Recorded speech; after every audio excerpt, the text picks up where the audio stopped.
নমস্কার সকল অন্নদাতাকে। আজকে আমি সরিষা চাষ নিয়ে আলোচনা করব এবং সরিষা চাষের যে দিকগুলো আমি তুলে ধরব, যেগুলো মূলত আমাদের কৃষক বন্ধুরা ভুল করে থাকে, সেগুলো নিয়ে আমি বিশেষ জোর দেব।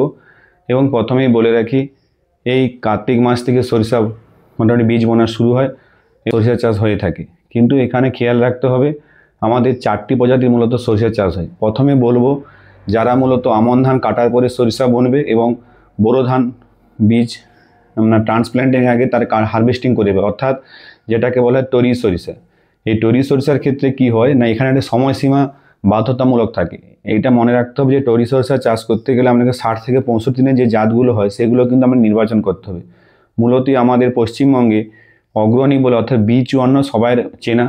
কিন্তু অনেক কৃষক বন্ধু ভুল করে কি করে না, অনেক সময় সরকারি অফিস থেকে অনেক বীজ পেয়ে থাকে, কিন্তু সেগুলো অনেকে কিন্তু সময়সীমা অনেকে জানে না, 90 দিন 95 দিন হয়ে থাকে। তখন ভুলবশতভাবে বীজ বুনলে কি হয় না, যখন আপনি কাটতে যাবেন তখন হয়তো ফ্লাওয়ারিং স্টেজ আসছে। অর্থাৎ আপনাকে সবসময় মাথায় মনে রাখতে হবে, যারা মূলত আমন ধান কাটার পরে যারা বীজ বুনছেন, অর্থাৎ 2 মাসের ফসল, সেখানে কিন্তু আপনাকে বীজটা কিন্তু ভালো করে জেনে নিতে হবে কোন জাতের আমি বীজটা কিন্তু বুনছি। নাহলে কিন্তু আপনি ফসল যখন আপনার ফ্লাওয়ারিং স্টেজ আসবে তার আগে কিন্তু আপনাকে কেটে দিতে হবে।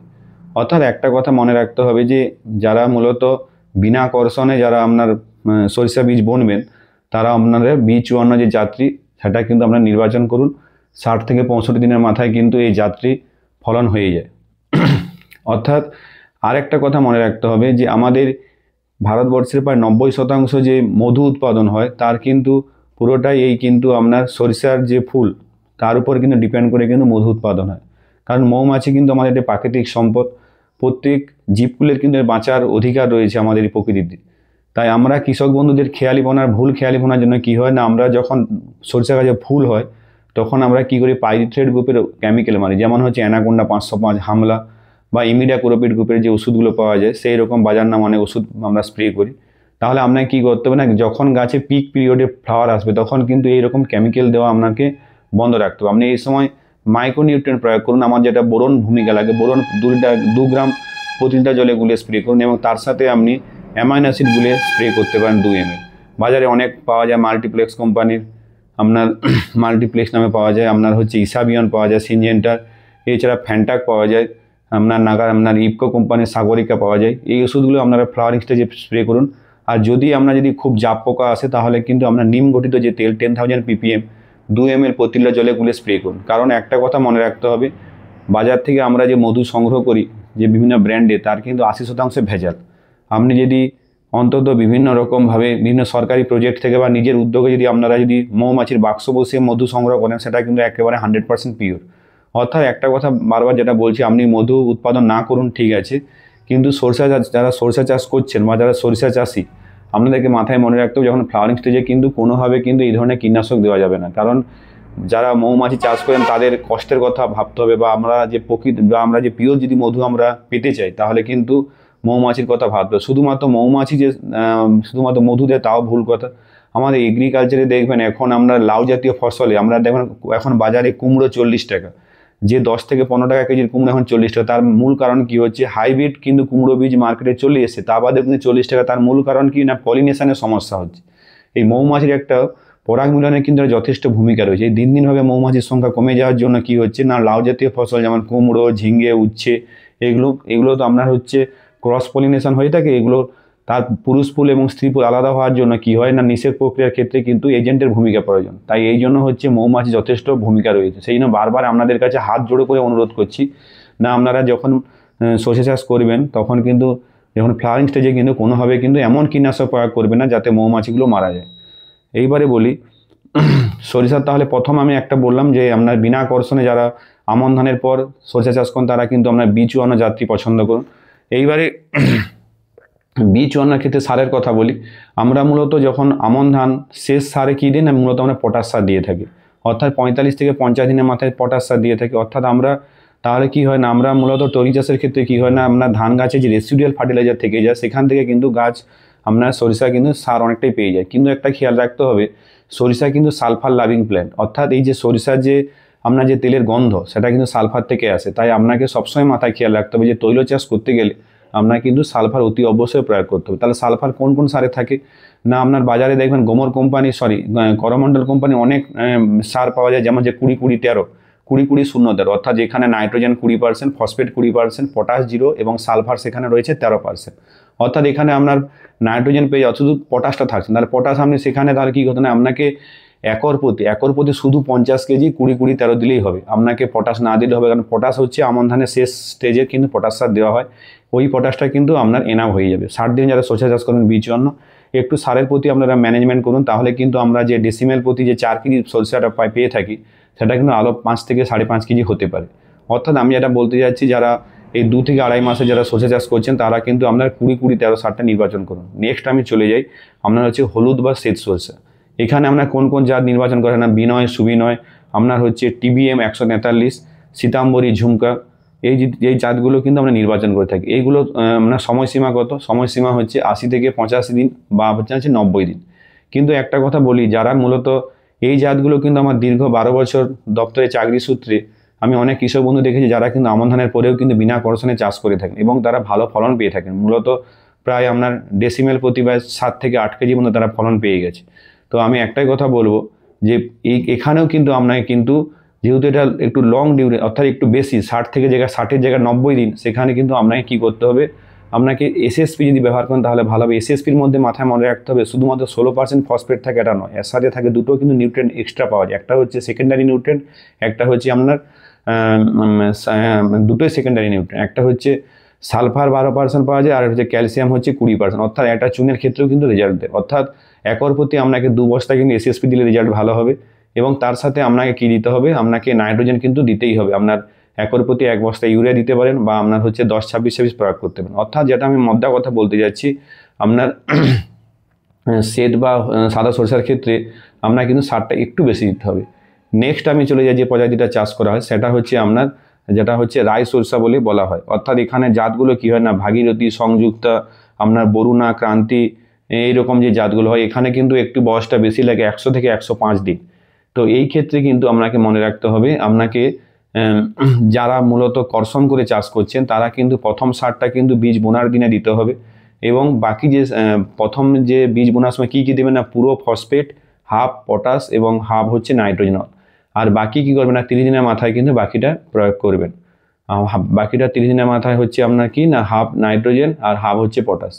তো এখানে একটা কথা বলে রাখি, যেহেতু আপনি বিনা কর্ষণে কর্ষণ করে চাষ করছেন লং ভ্যারাইটি, সেখানে কিন্তু আপনাকে অবশ্যই 20-20-13 2 বস্তা অর্থাৎ 100 কেজি একর প্রতি, এবং তার সাথে আপনাকে 15 কেজি কিন্তু পটাশ সার প্রয়োগ করতেই হবে।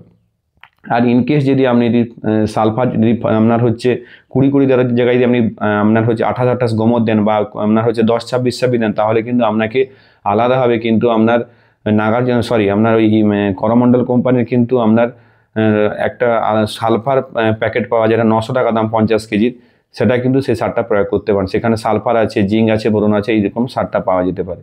অর্থাৎ আমি যেটা মধ্যে কথা এটা বলতে যাচ্ছি, অর্থাৎ আপনাকে কিন্তু ফার্টিলাইজার ম্যানেজমেন্ট ভালো করতে হবে, তাহলে কিন্তু আপনার এখানে ফলন প্রায় প্রতি ডিসমেল প্রতি 8 থেকে 9 কেজি, অর্থাৎ একর প্রতি প্রায় আপনার হচ্ছে 8 থেকে 9 কুইন্টাল কিন্তু আমি পেয়ে যাব। এবার নেক্সটের কথাটা বলা হয়নি, প্রথম যে 3টি প্রজাতি অর্থাৎ যে টরি বলুন, আপনার শ্বেত বা হলুদ সরষে, আর একটা হচ্ছে রাই সরষে, প্রত্যেকটার ক্ষেত্রে কিন্তু একর প্রতি 2.5 থেকে 3 কেজি কিন্তু বীজ লাগবে। আর একটা যেটা কৃষক বন্ধুরা ভুল করে থাকে, কী করে আমরা কি একটা মাথায় সবসময় যেটা বারবার আমরা রিকোয়েস্ট করি যে ঘন করে কিন্তু বীজ ফেলবে না, তাহলে কি হবে, আপনাকে 15 থেকে 20 দিন বা 1 মাসের মাথায় কিন্তু বীজকে পাতলা করতে হবে। কারণ যদি আপনি এখন প্রত্যেকটি প্রজাতির কিন্তু আপনার কি হয় না, একটা গাছ থেকে প্রায় অসংখ্য শাখা ছাড়ে, তার ফলে কি হয়, যখন শাখা ছাড়তে যায় তখন কিন্তু পাশের যে গাছের শাখায় কিন্তু আপনার সম্প্রসারণ হয় না। তার ফলে কি হয়, আপনাকে লক্ষ্য রাখতে হবে যে প্রতি আপনার হচ্ছে মিটার স্কোয়ারে যেন 100টার বেশি যেন গাছ না থাকে। কারণ যত বেশি ঘন বীজ বুনবেন তত কিন্তু গাছের ফলন কমে যাবে। আপনি পাতলা গাছ করুন এবং গাছের স্টেম ভালো থাকবে, স্ট্রেংথ ভালো থাকবে এবং বেশি শাখা প্রশাখা ছাড়বে, তাতে কিন্তু আপনার ফলন ভালো পাওয়া যাবে। নেক্সট চলে যাই, সর্বশেষ হচ্ছে হাইব্রিড সরষা চাষ। হাইব্রিড সরষা চাষ কিন্তু এই যে ডিউরেশন প্রায় 4 মাস 120 দিন লেগে যায়, এবং এই হাইব্রিড সরষার ক্ষেত্রে কিন্তু ফলন অনেকটাই বেশি পাওয়া যায়। যেখানে আপনার বাকি যে 3টে প্রজাতির কথা বললাম সেখানে 6 থেকে 8 কেজি পর্যন্ত পাওয়া যায়, এখানে কিন্তু হাইব্রিড সরষার ক্ষেত্রে প্রতি ডেসিমেলেই কিন্তু আপনার পেয়ে যাবেন হচ্ছে 12 থেকে 13 কেজি বা 14 কেজি পর্যন্ত ফলন পেতে, অর্থাৎ একর প্রতি প্রায় 14 কুইন্টাল কিন্তু আমরা সরষা পাওয়া যায়। তাহলে কি হবে না, কিন্তু একটা প্রশ্ন হচ্ছে আমাদের পশ্চিমবঙ্গে প্রায় বেশি বোরো ধান হয়ে থাকে, কিন্তু আমি একটাই কথা বলবো, বোরো ধানের চেয়ে আপনি কিছুটা যেমন সরষে চাষ করুন, অন্তত আপনার নিজের যে পরিবারের যে 4 জন, অর্থাৎ আমাদের একটা হিসাব দেখা গিয়েছে প্রতি বছরে একজন মানুষ প্রায় 10 থেকে 12 লিটার সরষের তেল খেয়ে থাকে, অর্থাৎ 4 জনের পরিবারে আমাদের 50 কেজি সরষে লাগে। তাহলে যদি আমি হাইব্রিড সরষে চাষ করে থাকি, অর্থাৎ সেখানে আমি আপনার হচ্ছে কি বললাম না, প্রতি ডেসিমেলে যদি 12 কেজি ফলন হয়, আর আমার তেল লাগে কত 4 জনের না 50 লিটার তেল লাগে, আর 50 লিটার তেল পেতে গেলে কত আমার সরষে লাগবে না, 1 কেজি সরষা থেকে আমি 400 ml পাই, অর্থাৎ 100 কেজি সরষা থেকে আমি 40 লিটার তেল পেয়ে যাই। অর্থাৎ আমি যদি 150 কেজি যদি আমি সরষা উৎপাদন করতে পারি, তাহলে কিন্তু আপনার সারা বছরে কিন্তু ওখান থেকে মারিয়ে আমি তেল পেয়ে যাবো। অর্থাৎ আপনি হাইব্রিড যদি সরষা চাষ করেন, যদি প্রতি ডিসিমেল যদি গড়ে যদি 10 কেজি হয়, তাহলে কিন্তু আপনি 15 ডিসিমেল যদি চাষ করি, অর্থাৎ 150 কেজি কিন্তু সরষা পেয়ে যাবেন। অর্থাৎ আমার সারা বছরই কিন্তু তেল আপনি মার্কেট থেকে আর কিনতে হবে, যে ভেজা তেল পাওয়া যাচ্ছে। অ্যাকচুয়ালি মার্কেটে যে আমরা তেলগুলো কিনে থাকি, তার কিন্তু 90% কিন্তু তেল হচ্ছে ভেজাল। তার কারণ কি, আমরা একটা হিসাব করে দেখা গিয়েছে ফ্যাক্টরি থেকে যে তেলটা উৎপাদন হয়, সেটা গড় তার খরচ পড়ে যায় প্রসেসিং, ট্রান্সপোর্ট, তার হচ্ছে সব কিছু নিয়ে প্রায় মার্কেট রিটেলার সব কিছু মার্কেটিং নিয়ে প্রায় খরচ পড়ে যায় 300 টাকা। সেখানে আমরা পাচ্ছি 170, 80, 200 টাকার মধ্যে কিন্তু তেলগুলো পেয়ে যাচ্ছে। অর্থাৎ আপনি ভাবুন যে তেলটা কতটা ভেজাল খাচ্ছি। এবং শুধু তাই নয়, এই তেলের মধ্যে একটি বনাঞ্চলে আর্গিনিন বলে একটা বনাঞ্চল উদ্ভিদের কিন্তু তেল মেশানো হয়, যেটা কিন্তু আমাদের হেলথের পক্ষে খুবই ক্ষতিকারক। তাই আপনাদের কাছে হাত জোড়ো করে বলছি, যাদের জমিন রয়েছে অন্তত 15 ডিসিমেল হাইব্রিড সরষে চাষ করুন। আপনার 4 জনের পরিবারে কিন্তু সরষা কিন্তু তেল বিনা পয়সা হয়ে যাবে। হাইব্রিড সরষার ক্ষেত্রে একটাই খেয়াল রাখতে হবে কি না, আপনাকে ফার্টিলাইজার ম্যানেজমেন্ট কিন্তু ভালো করতেই হবে, কারণ ফার্টিলাইজার ম্যানেজমেন্ট ঠিকঠাক না করলে কিন্তু আপনার ডিসমেল প্রতি 10 কেজি ফলন পাবেন না। এখানে কিন্তু আপনাকে 20-13 প্রায় একর প্রতি প্রায় 3 বস্তা প্রয়োগ করতেই হবে, এবং তার সাথে ফসফেট আপনাকে পটাশ সার আলাদাভাবে দিতে হবে।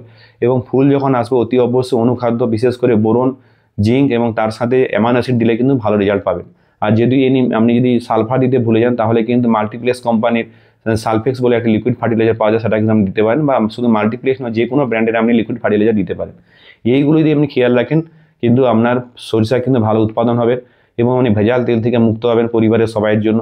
কারণ তেল খারাপ হওয়ার জন্য আমাদের এখন হার্টের পেশেন্ট দিন দিনভাবে বেড়ে যাচ্ছে। এইটা বারবার আপনাকে রিকোয়েস্ট করছি। আরেকটা যেটা সবচেয়ে বেশি গুরুত্বপূর্ণ পয়েন্ট, যারা মৌমাছি পালন করছে তাদের কথা ভাবুন, বা আপনি যদি শুদ্ধ মধু পেতে চান, তাহলে কিন্তু অতি অবশ্যই যখন 100% ফুল আসবে, তখন কিন্তু এমন আপনি পোকার ওষুধ দেবেন না যাতে কিন্তু আপনার মৌমাছির উপর প্রভাব পড়ে।